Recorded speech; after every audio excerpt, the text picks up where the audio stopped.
Oh, hey, what's going on, officer? Morning. I got a call about someone messing with mailboxes on this street. Mailboxes? Man, I'm the mailman. This is my route, Route 47B. Sure thing, officer. Here's my postal ID and route assignment. Jerome Washington, USPS employee. Jerome Washington delivers mail to the same neighborhood every day as a Federal Postal Service employee. After working without problems for 3 years, he encountered a neighbor's report that day. Officer Thompson's Bodycam footage documents how such Postal Service controls are conducted. Did the interaction between federal employee and local police proceed according to protocols? Tonight, we'll examine how a federal postal worker was deemed suspicious while doing his routine job. If you follow this type of real case analysis, please subscribe and turn on notifications. These stories contain important lessons about federal and local jurisdictions, worker rights, and social prejudices. Jerome Washington, 28 years old, born in Detroit. After graduating high school, he worked different jobs for several years. Fast food, retail, construction. But he wanted a stable career. As a child, he would watch postal workers come to the neighborhood, recognize them, greet them. He knew this profession served the community and was respectable. At 25, he applied to USPS, United States Postal Service, one of America's oldest federal institutions. Serving since 1775, employing millions of people. Jerome wanted to be a federal employee. Stable salary, health insurance, retirement plan, union protection. He didn't want to miss these opportunities. Getting hired by USPS isn't easy. Written exam, physical test, background check, medical examination, training program. Jerome successfully passed every stage. He trained at the Postal Distribution Center, gained experience on different routes. Finally, he was assigned to his own route. Route 47B, a middle-class neighborhood in North Philadelphia. 450 households, mostly single-family homes. Working families, retirees, young couples, a mixed demographic structure. When Jerome took over this route 3 years ago, he had never experienced any problems. USPS employees are under federal protection. Attacking Postal Service is a federal crime. Interfering with postal workers requires serious penalties. Jerome knew these things but never thought he would need them, because the neighborhood residents knew and loved him. Jerome's work style was methodical.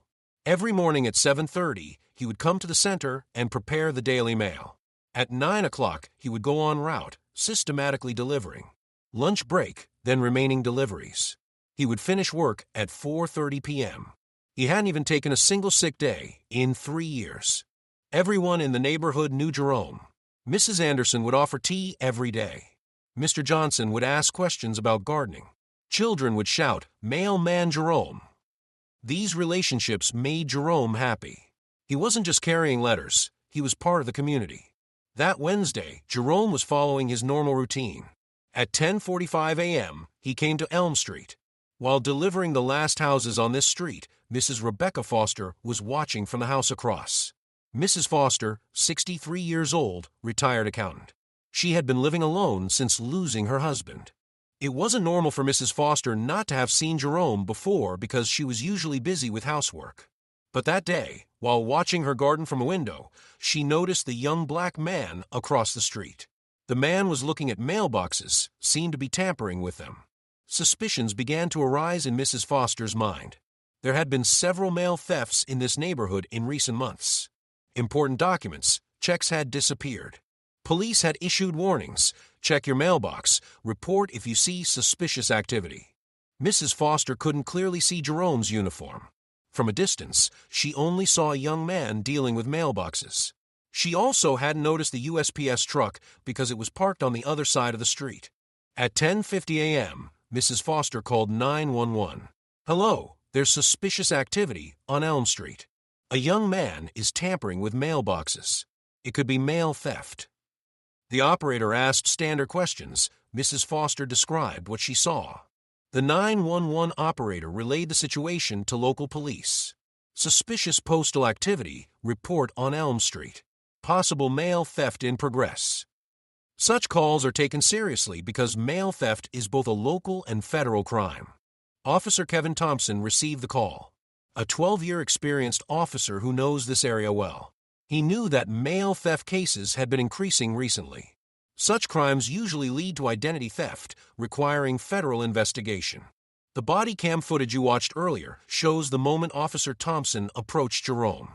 As an experienced officer, Thompson is trying to assess the situation. He received a suspicious activity report, but when he arrives at the scene, he sees someone who looks professional. Jerome's USPS uniform, truck, professional equipment catch Thompson's attention.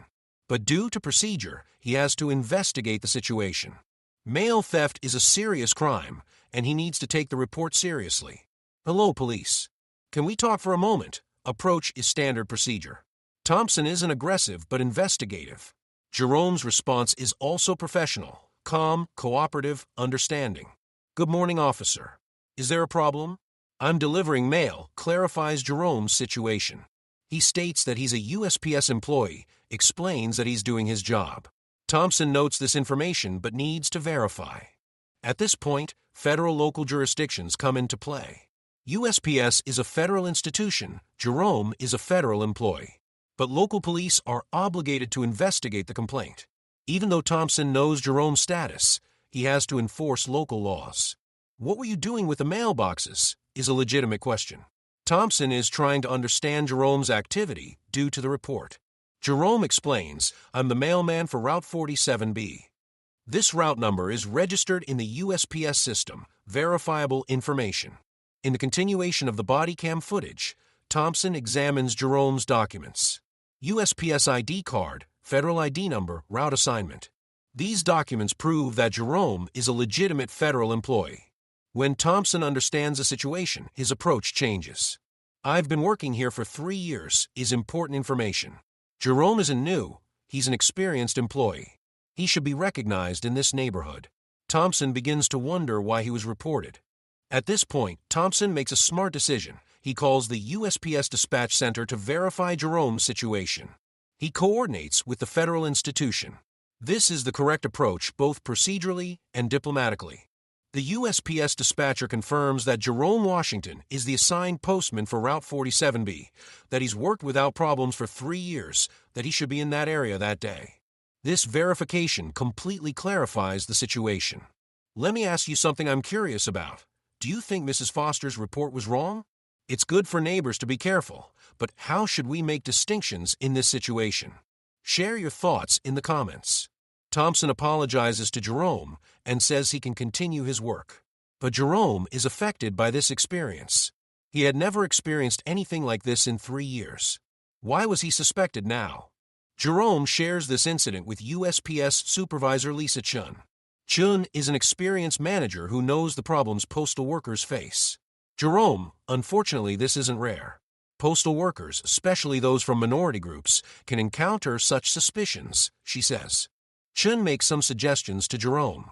Always carry his USPS ID visibly, dress according to uniform regulations, stay calm when encountering suspicious situations, and remind them of his federal employee status.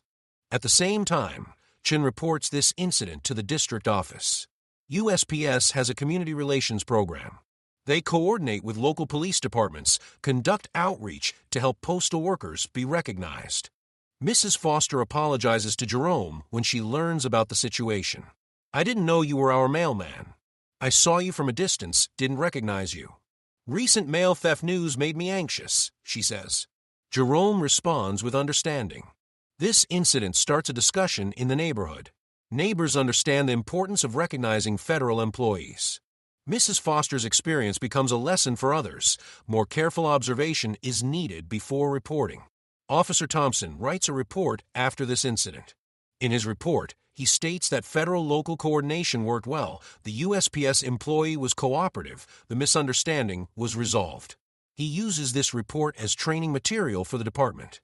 The local police department organizes a meeting with USPS using this incident as reference.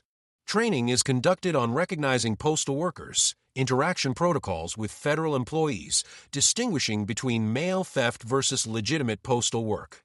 Jerome emerges stronger from this experience. He talks with the union representative at USPS, learns about worker rights. He better understands federal employee protections. USPS's policy on this matter is clear. Harassment of postal workers is a federal offense. Local police departments should treat USPS employees respectfully, should not conduct unnecessary detention. These policies reassure Jerome. 6 months later, real mail theft occurs in the same neighborhood. But this time neighbors recognize Jerome and know he's legitimate. The real thief is caught. Jerome's experience helps the community. This incident becomes a turning point in Jerome's career. He applies to the leadership program at USPS, takes training to become a supervisor. He specializes in community relations. Mrs. Foster becomes Jerome's biggest supporter. She educates neighbors about mail delivery, explains the importance of postal workers. She sends Jerome a thank you card every Christmas. Officer Thompson takes a more careful approach when encountering similar situations. He treats interactions with federal employees with extra respect, conducts quick verification, avoids unnecessary escalation.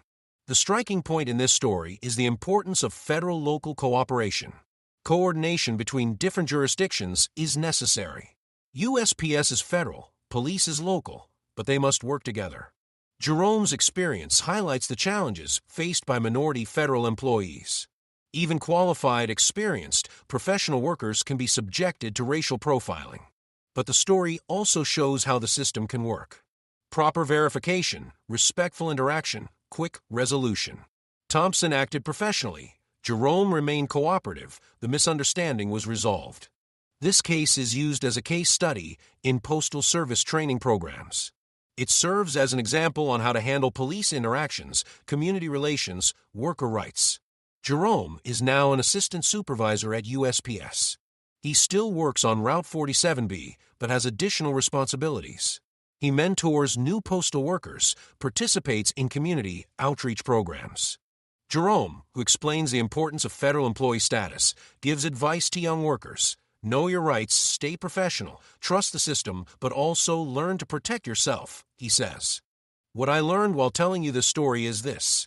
Misunderstandings are inevitable, but how we handle them matters. Jerome remained dignified. Thompson acted professionally. The community learned. Postal Service is America's backbone. 600,000 plus employees, daily service to 450 million addresses. Rain or shine, snow or heat, these workers deliver. Recognizing, respecting, supporting them is important. I want to ask you, do you know the postal workers in your neighborhood? Do you think about the role of federal employees in the local community? How can we prevent such misunderstandings? Jerome's story continues today. Climbing the USPS career ladder, respected in the community, a successful federal employee his family is proud of.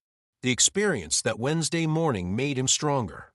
Mrs. Foster learned the importance of mail delivery, understood the danger of hasty judgments.